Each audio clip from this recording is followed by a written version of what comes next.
You've talked about wiping out the welterweight division. Does that mean fighting actively like 3 times a year? What does that mean to you? So we're going to be here for about 20 minutes. Let me tell you what we're going to do. This right here that we're about to watch is pretty much what we're going to talk about in the video. This little bit that happened at the press conference of Errol Spence talking about the 147-pound division. Then I went back into the archives and I found some content of from Keith Thurman that we're going to watch and talk about too. So basically, this may be a 15, 20-minute video. We're going to watch the weigh-in, obviously. Spence versus Peterson is tomorrow. FightView 360 is going to be in the building. As you can see, we've been providing full coverage. I've been so tired, but, it's time to get to work. So we're going to do final predictions. I'm going to tell you how I come to my prediction. And basically, I don't feel like Lamont Peterson has been given a fair shake. We're going to talk about it. TstreeT Controversy. This is TstreeT Controversy Live. Please subscribe. When you talk about wiping out the division and being more active? That means staying active. I haven't been an activist recently, due to waiting. I had to wait for my title defense and things like that. And then, I had a lot of guys, not answering the call. A lot of guys, Al's called these guys saying they not, they reported to mention my name. They try to make an excuse, this and that. Okay, I have a belt now. I went over there and got the belt. So what's the excuse now? And I'm still calling it. I have a belt and I'm still calling these dudes out. Danny Garcia, Keith Thurman, all these guys. He wouldn't be sitting here if Keith Thurman or Danny Garcia or Sean Porter said they'll take the fight. I shouldn't be a world champion having to call these dudes out. And Lamont Peterson answered the call like a real fighter and like a real soldier should do. So what do you see in 2018 for you? In a perfect world, what do you see for Errol Spence in 2018? Well, in the perfect world, I'll be unifying with Keith Thurman or something like that. Or, I want to fight 3 times a year. I'm going to stay active. I'm not going to wait on, I'm not going to wait on anybody or, something you don't get back is time. You don't get time back. So I'm not going to wait around and be waiting on fighters to get ready and, they need to have tune-up fights or they want to fight me in 2020 and things like that. I'm not going to wait at all. Barry, you've been with Lamont a long time. What Barry Hunter has to say is important too. But here we have that Errol Spence, IBF 147-pound champion, has said that Danny Garcia, former unified 140-pound champion, former WBC 147-pound champion, got the call. We're going to talk about his storyline and why he's fighting Brandon Rios and hear Keith Thurman's thoughts on why he's fighting Brandon Rios. He said that Sean Porter got the call thanks to my man T.Y. at the who did he fight? Oh, Porter versus Granados, Wilder versus Taverne 2 post-fight press conference. I wasn't going to ask any questions, and I asked Sean Porter and Kenny Porter basically about the relationship they have with Errol Spence. From my understanding, Kenny Porter, the father and trainer of Sean Porter, is very close with Errol Spence. So it's one of those type of fights that will only happen if it's like really, really major money in it. Take what you want from that. I'm just reporting the news. Don't shoot the messenger. All right? When it comes to Keith Thurman, let's listen to what Barry Hunter has to say. We're going to talk a little bit more, and then after we get this video content out of the way, because now we got to watch, listen to what Barry Hunter has to say, and we're going to talk about how Lamont Peterson is being ducked too. People are like, like Lamont Peterson is a fight, for a lot of other fighters at 147 pounds and even 140 fighters who want to maybe test the waters at 147. But when it comes to Errol Spence, he's the big underdog. For example, people think that have the opinion that Lamont Peterson beat Danny Garcia. That Felix Diaz fight was good. He knocked out David Evanesians. He beat David Evanesians. The guy who beat Shane Mosley, pretty much sent Shane Mosley into retirement. He retired. He had that controversial win against Amir Khan, with the steroid allegations. And in this day and age in boxing, remember, you got to understand, in this day and age in boxing, especially with social media, even if you're cleared or whatever the case may have been, if you are linked to PEDs, that shit will follow you. Fans are, it's ignorance, not in a disrespectful way, but they just don't really know how it works, or they don't put further research into shit when it comes to labeling somebody a PD or a drug cheat. But in Lamont Peterson's case, we're just gonna leave it at that. All right, we're just gonna leave it at that. But now in this day and age, you know, Lamont Peterson has been really putting on some good fights, and fighters like Danny Garcia, you know, we've heard didn't want the rematch, or Danny Garcia, if he wanted to, it would have happened. You know, do you think that Lamont Peterson will beat Adrian Broner? Lamont Peterson is an effective pressure fighter, and even though he's a major underdog against Errol Spence, he's feared amongst other fighters. So in a way, you have somewhat of, you know, like Barry Hunter's about to say, two boogeyman's coming together. That's the trainer, by the way, of Lamont Peterson. Why don't you tell the people what you've seen in camp and maybe give them a sense of something that they don't know about Lamont going into this fight? I can't say it's nothing that that'll be different. And you know us, and everybody we prepare for, you could be 0-20 or 20-0. We prepare for you the same way, as if you're a world champion, undisputed, or what have you. This is a sport that you can never, ever sleep on anybody, because all it takes is one punch. And if you listen to what Earl just said, they didn't answer the phone for him. Keith Thurman, Danny Garcia, we were going down the line. Lamont was the same way.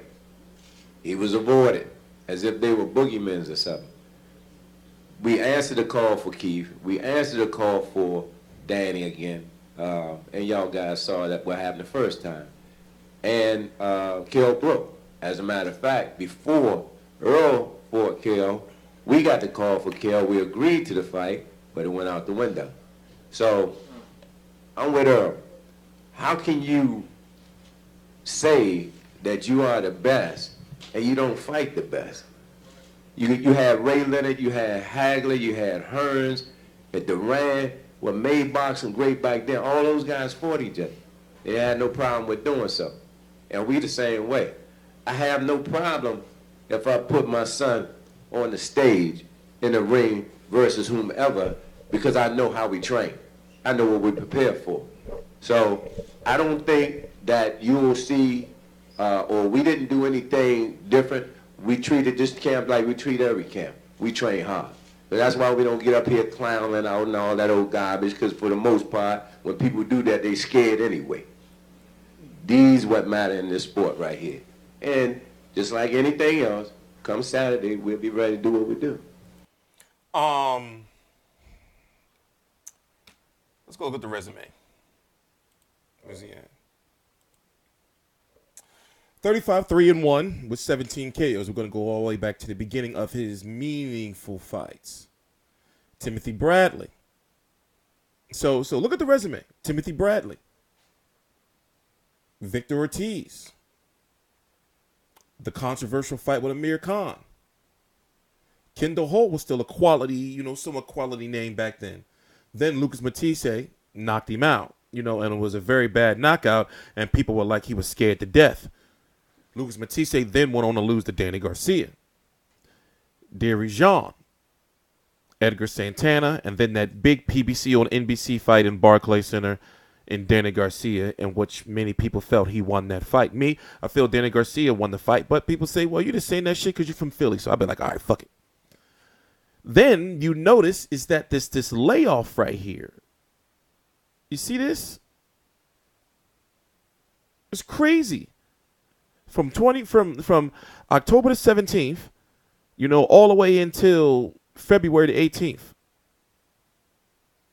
of 2017. Then he fighting Errol Spence. So that's one fight in over 2 years. Well, this is going to be his second fight. So Barry Hunter said through the buildup of this fight that a fight with Miguel Cotto was pretty much done. So Lamont Peterson at one point in time was very close to fighting Miguel Cotto over on HBO.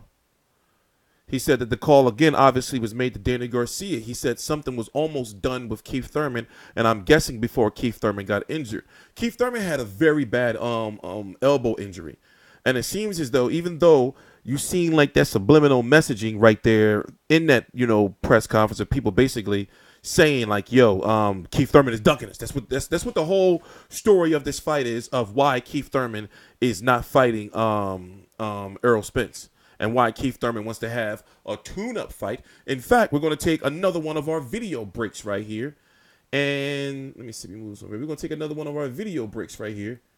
And listen to this. Now, this was from, what date was this? October the 14th, 2017. Keith Thurman is just coming back from overseas with Nepal. He had gotten married.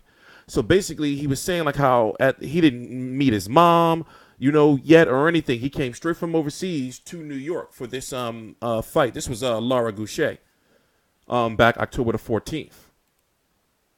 So we're going to start right here. It's some quality information, all right? So this is all a part of the story and everything. So just shut up and pay attention. Excuse me, I'm sorry. Let me see. I put the time marks. Which one is it? Is it this one? It was quite impressive for... No, it's 13, 15. Let's see.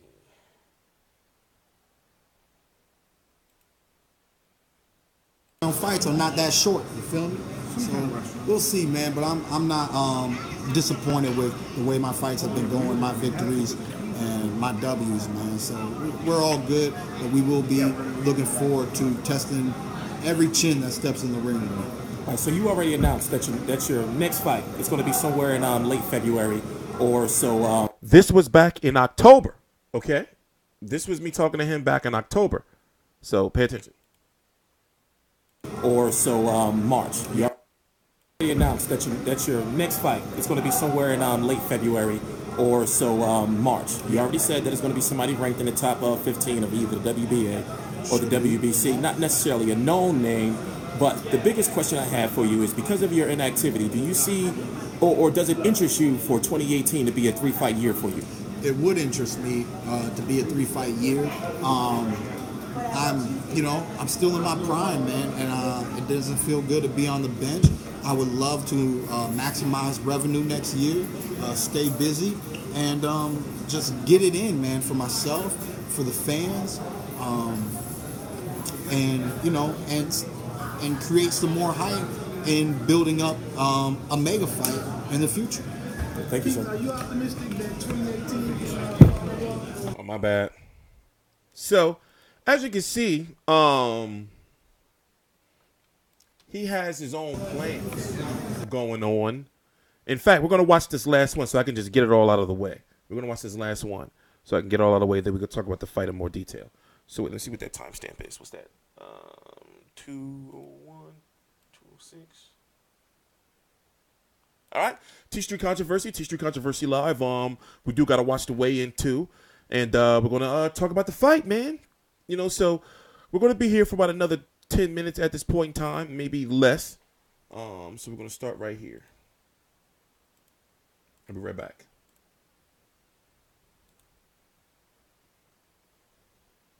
He knows he's going to be in the ring with a well-experienced fighter. He might be opposed with a few challenges, but at the end of the day, he's looking towards that victory, and he is the favor going into the fight. But it's going to be, you're looking at some two good fighters. So what are your thoughts on the growing rumors, nearly almost confirmed rumors that your former opponent, Danny Garcia, is going to be taking on Brandon Rios? I mean, whatever, man. It's a comeback fight for him after a loss. I always feel like you should never be too hard about who fights whom after one has lost. Okay,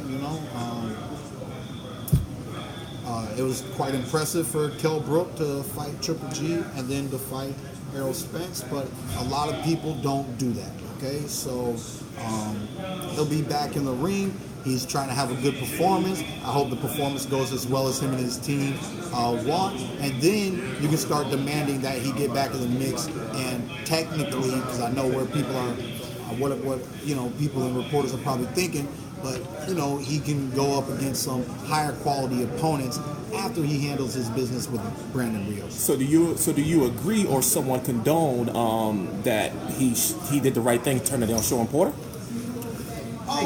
Yeah. You know, I fought Danny Garcia. I fought Sean Porter, then I fought Danny Garcia. Doesn't mean that Danny needs to do the same. So it's just, and it's his team. You know, they're not comfortable with that right away. They didn't want to fight me right away. They took a warm-up fight, so I feel like they like to do that. You know, every fighter, they operate and manage their careers slightly different. And it's not the worst move. It's still, I think, a good matchup for the fans. The fight style wise, I definitely do see Danny as the favorite. But after that, we can start, you know, you can start putting some pressure on him and say we want to see you up against somebody else or this guy, that guy. You can start saying whatever names, but you know, we'll see who he wants to fight in the welterweight division. And I still believe, I was happy that I got to fight Danny so early because I believe that the welterweight division is a dangerous division for Danny Garcia. Okay, this is Let me see, what was my final question. Let's talk about your injury. Now, the injury you had with your elbow, does that stem back from when you had that car accident? No. Was it something that was reactivated? No. It was a brand new thing. I never felt that pain in my elbow ever throughout any of my boxing matches or through any other training camp. But I did start to feel it in the training camp for Danny Garcia. I got an MRI, and the results showed that I had loose bodies floating around down in the joint region, which is hindering my elbow from blocking out and doing its job, which is promoting a whole lot of inflammation. So I was fighting inflammation, which people know is a fancy word for somewhat pain, you know. So I was fighting mild pain and inflammation in the elbow. I was icing it every day after practice, and I took some notes from my doctors. I stopped sparring a little short in that camp. And just waited it out, did a lot of shadow boxing, did a lot of strength and conditioning, and I said, look, the doctor said I'll be okay for the fight, so I'm gonna get strong, get ready, but I'm gonna cut my sparring short, and I'm just gonna use this right elbow on the night that matters the most, which is the night of the fight. Afterwards, I rested. I spent 1 month in Japan, upon which I proposed to my wife. I came back. Came to the Sean Porter fight in April. I think my surgery was done like 2 days before that fight, and here in New York. So like I said, I'm back here in New York. I touched down. I seen my doctors. I'm getting therapy. We're feeling good. It feels like it's about to bounce back. We do need a minimum of 4 to 6, no longer than 8 weeks of rehab. I think 4 to 6 is a good number because we really are bouncing back. It's feeling better than it ever did prior to last month, 2 months ago, 3 months ago. The elbow really is progressing, so that's what we want to see. With rehab, that's what you want to see as an athlete. So I look forward to being back in the ring next year. My last question, one of your former... So the reason why I played that is I want you to, like, could you understand his logic there when he talked about basically where basically in what he talked about there is where the 147-pound division is, but just not in so many words. So Danny Garcia's camp, and we can see this, Danny Garcia, you know, camp's tendencies are they'll take a tough fight, then a tune-up. Tough fight, tune-up. Tough fight, tune-up. Is that really a bad strategy? Think about it. Even though they know the repercussions of Danny Garcia being not a shit talker, but his father is, it helps Danny Garcia's career, even though people may not like it, but you may not like it, and you want him to lose, therefore you watch the fights. You see what I'm saying? But when they take those fights, people say, oh, you cherry picking, not understanding that there's a pattern there, you know? Keith Thurman just explained that. Now, this was back in October about his, you know, injury in detail. you know, and about how he feels about fighters, you know, taking tune-ups. So when you look at Danny Garcia, you know, denying Errol Spence, if he would have took the fight with Errol Spence, people would have been like, oh shit, Danny Garcia is the man, you know, and it would have, you know, really, really helped his marketability. But, you know, whatever the case may be, he didn't. He also addressed the fact that what Kell Brook did, even though he lost and got his eye socket broken twice in 2 straight fights, God knows, it's crazy if you think about it. That Kell Brook fought, you know, Golovkin, and then people thought he was going to drop his belt. He went back down to 147 when people said, yo, he shouldn't even be fighting at 147. It was giving Errol Spence some problems early, you know, and then he got his eye socket broken. So Thurman, you know, touched on like how, you know, fighters don't do that. But where Keith Thurman is, he said he wanted to get back in March or so. Now we're in what? January. It's January the 19th right now. It's January the 19th right now, 2018, 11:41 p.m. Eastern Standard Time. I'm sorry, man. I had a rough couple of days.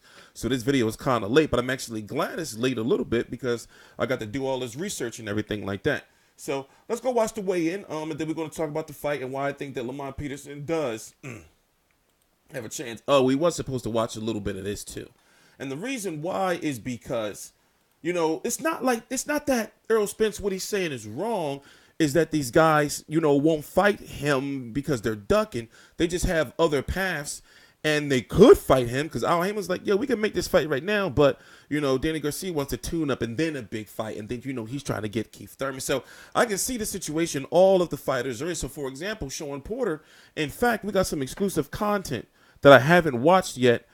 Let me pull it up for you. Let me see if I can. Let me see. I'm gonna pull it up for y'all. I got some exclusive content we haven't watched, and it's from Kenny Porter today. Long story short, we got a new friend and colleague on the team, Mo Jones. He's in. I went to the press conference for the fight. Where is it at? I went to the press conference for the fight. Oh man, I gotta download it. But I didn't go to the weigh-in today. Anyway, well, we're gonna do it this way. Let's watch the weigh-in and not get backtrack. But to explain what's going on with Danny Garcia, why he won't fight Keith Thurman, why he won't fight Errol Spence, is because he didn't want to potentially, obviously, you know, take this tough fight and likely have 2 back-to-back losses against 2 top 147 pounders, and that would have hurt, you know, him tremendously. And if you look at where Keith Thurman said that he was happy to get, you know, Danny Garcia early in his 147-pound career, because he's pretty much basically said, in not too many words, that he don't really know if Danny Garcia can hold his own at 147. You know, Danny Garcia may be a fighter who should be at 147, but fighting at should be at 140, but his body won't let him make that weight anymore. So what did I do with the weigh-in? What did I do with the weigh-in? We're done here. So I feel that depending on what type of fight, yeah, but okay, watch the weigh-in first, and then we're gonna wrap up this video. All right. Please subscribe. TstreeT Controversy. TstreeT Controversy Live.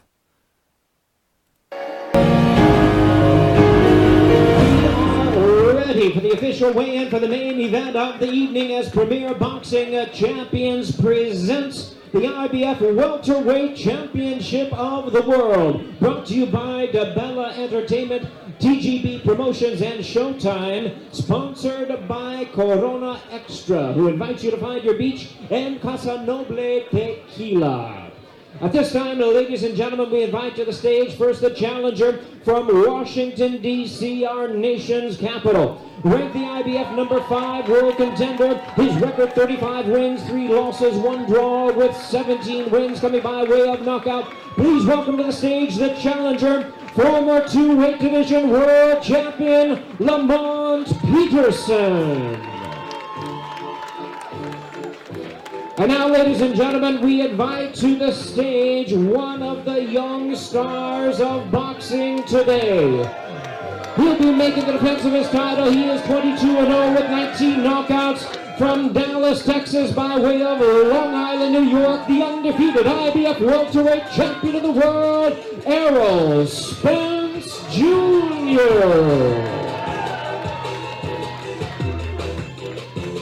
Well, it looks like our fighters are ready to step onto the scale at this time. Once again, the challenger, making his 6th world title appearance, the former 140-pound and former 147-pound world champion, Lamont Peterson.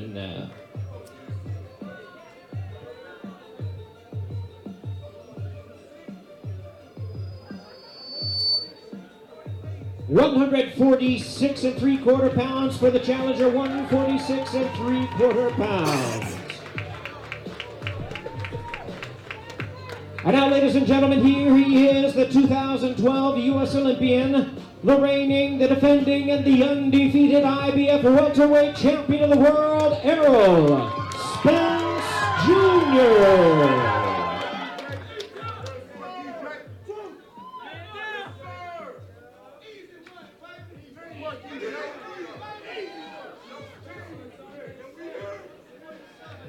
Errol Spence Jr. weighs in right at the limit of 147 pounds.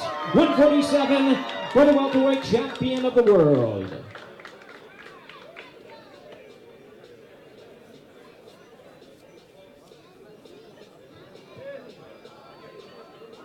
I like those Corona girl pants. That's so hot.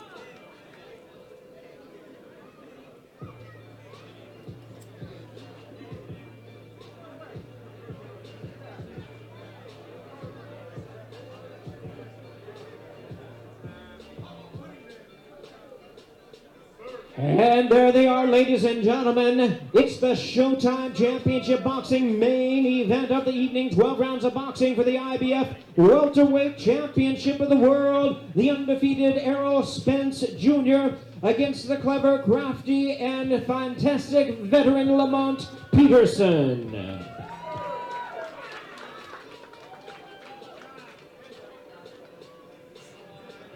Lamont, can we get you real quick here? A couple of questions on camera straight ahead.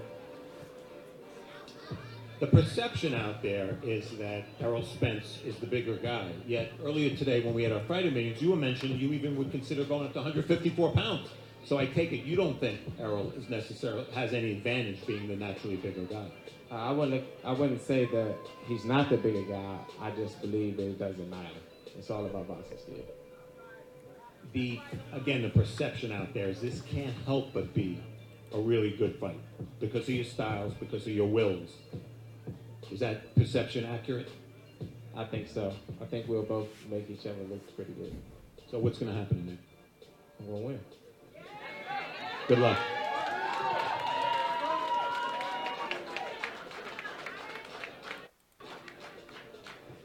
Errol Spence, you went on the road to win your world championship, and you fought a very tough fighter, and now you're certainly not taking the easy way, fighting Lamont Peterson. Everybody thinks that this is a serious challenge. How tough a challenge is it going to be? It's tough. If you know Lamont, you know he's a tough fight. But like I said, I come to dominate the division. So it started with Kell Brook. I'm gonna get Lamont Peterson, and I'm gonna get the other welterweights that's out there. Well, that leads to my next question. Your goal ultimately is to be the last man standing in the welterweight division, which is the best division in boxing. Because you want a fight with Thurman, because you want only the big fights, is how you win tomorrow just as important as winning by itself? Definitely. I want to dominate, and that's what I come here to do. I come here to dominate. I come here to look good. I'm the future of the division. I'm the future of boxing. Last question. I asked Lamont the same question I'll ask you. Everybody thinks this can't miss as an action fight. Do you see it that way? Definitely. It's going to be a great fight. Wish you a lot of luck. Being the naturally bigger guy. Rounds of boxing for the IBF. Oh, my bad.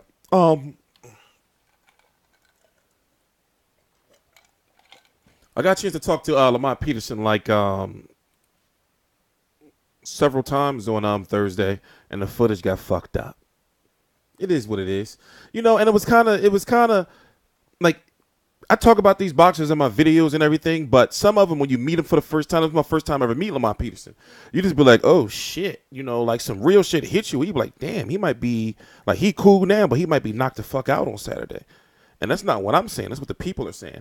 It depends on what type of fight he's going to fight. Now, I did get a chance to ask him, is he going to try to fight the Danny Garcia fight where he's going to be moving around, or is he going to be the pressure fighter, you know, that he was with Felix Diaz and David Evanescence, you know, and Amir Khan, you know, and a lot of people look at that Amir Khan fight and they say that's where he turned into this, you know, pressure fighter out of nowhere. And then when he failed the drug test, you know, the narrative was, okay, the only reason why he was fighting like that is that because he was on that shit.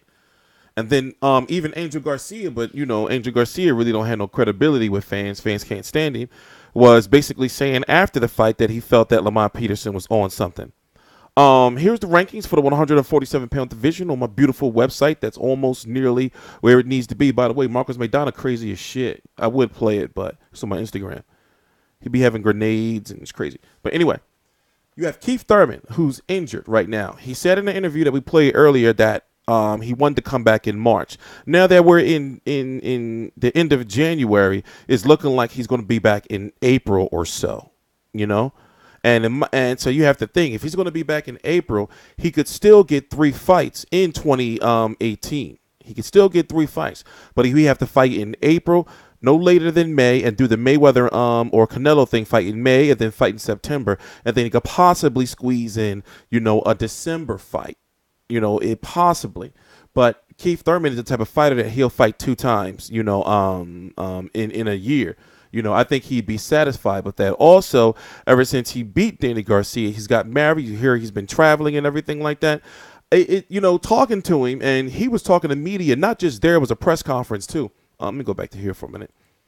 Talking to him, it seems like he still likes to box, but he doesn't love boxing or is as hungry as he used to be. That's what it seems like to me, especially since he's sitting on, you know, the top of the hill. So let's go talk about what Sean Porter is doing. So Keith Thurman wants to have a comeback fight. He said that he wants it to be, you know, not a known name, but the name that we keep hearing is Jesse Vargas.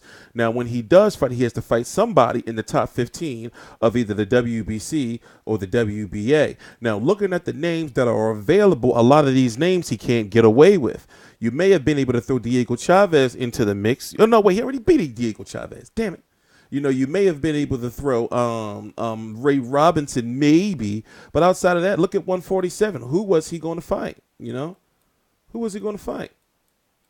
You know, that would have sold. So the only name he can really fight is Jesse Vargas. I understand he may want a comeback fight or a tune-up fight, but fans ain't going to try to hear that shit if he goes and tries to fight fucking Roberto of Araiza, whoever this guy is or something, you know? Or Maidana brother Fabian. You know, people, they're trying to build it up and say it's Maidana's brother. We never got to make Thurman Maidana fight because, you know, Maidana retired and all that. I'm not trying to hear that shit, you know. You know, you got Sean Porter who's saying that, you know, he is the mandatory for Keith Thurman, and he's not fighting nobody until he gets Keith Thurman. However, Angel Garcia, the trainer and father of Danny Garcia, said there is a rematch clause. So basically, from my understanding, Danny Garcia's team feels that if they beat Brandon Rios, then they'll be able to get Keith Thurman. Even Sean Porter alluded to the fact that even though he is the mandatory, that he knows something about this Danny Garcia situation. Go back and watch the post-fight press conference. I don't have enough time in this video to play it. But go back and watch the post-fight press conference for Porter versus Granados, and you'll see what I'm talking about. But he knows something about what's going on with Danny Garcia. So basically, it's looking like Keith Thurman's 2018, if it is 2 fights, is already taken up. And Errol Spence somewhat knows this, but he's trying to leapfrog, you know, Sean Porter and Danny Garcia. You know, it's a weird, complex situation. And then, of course, you have, you know, Terrence Crawford. Don't mind these rankings. It's my rankings are not up to date. I got to update them this weekend. You know, but Terrence Crawford is the mandatory, you know, for Jeff Horn. And Terrence Crawford is considered the boogeyman of the division, even though he's not there yet. You even have Errol Spence saying, well, hey, he's got to beat Jeff Horn. It's not nothing wrong with that, you know. But, you know, this is one of those things like where the politics run deep. And if you don't like keep up with it, then you're going to be hearing why, you know, this guy ducked this guy and not knowing the story. Yes, you can consider a lot of that shit we just talked about is ducking. But when you think about the paths that these fighters are on, they just thinking like, you know, we don't really want Errol Spence right now. You know, low risk. I mean, high risk, low reward in a sense, you know, and they don't really know about his marketing power yet. So that's why it's important on Errol Spence's side, if he does win, to make sure he wins in spectacular fashion, especially since this is Showtime's first fight of the year, coming off of 2017, and it's in New York, and it's supposed to be a big fight. They're trying to build him up to be, the star. You know, they've had him on ESPN. He's doing the media rounds. You know, they're working. So Lamont Peterson is going to depend on what he has to say. I mean, what he has to do. It's going to depend on what he has to do. Like, I feel that he should move around. You think he should fight that fight? Or should he go out there and try to impose his will on a younger, lesser experienced Errol Spence? Even though I feel that Lamont Peterson does come into the ring huge now, I feel that he's a 140. I feel that he's a 140-pound fighter. A natural 147-pound fighter that used to fight at 140, but Errol Spence is a 154-pound fighter, could maybe fight at 160 one day at 147. You know, so I feel he's the stronger fighter, you know, but Lamont Peterson has the experience. But what's always going to follow him is that if he does win, what are people going to say? I'm not even going to say it, you know. Or what about the fact that people are not going to give him a fair shake? Because when fighters get knocked down in their careers before and they go up against fighters who've never been knocked down, especially when they're young and they got a lot of hype behind them, you're not given a chance. So in this case, you know, Lamont Peterson was knocked out, brutally knocked out and stopped in a lower division in 140 against Lucas Matisse. And Lucas Matisse is at 147 pounds, and people are questioning if he belongs there or not. So the question is, you know, is Lamont Peterson versus Errol Spence, or Errol Spence versus Lamont Peterson a mismatch because of size and power, you know, or is it because of skill? You know, I don't know. We're going to have to see, man. We're going too deep down the rabbit hole. TstreeT Controversy. This is TstreeT Controversy Live. I cover every single major fight live. Shout out to Mo Jones, who's in Brooklyn right now. He partying tonight, but he's provided us, you know, with this beautiful, high-quality content, you know, and that's the way we're doing it from now on, you know? You know, you got to crawl before you walk. Fight View 360, TstreeT Controversy. This is TstreeT Controversy Live.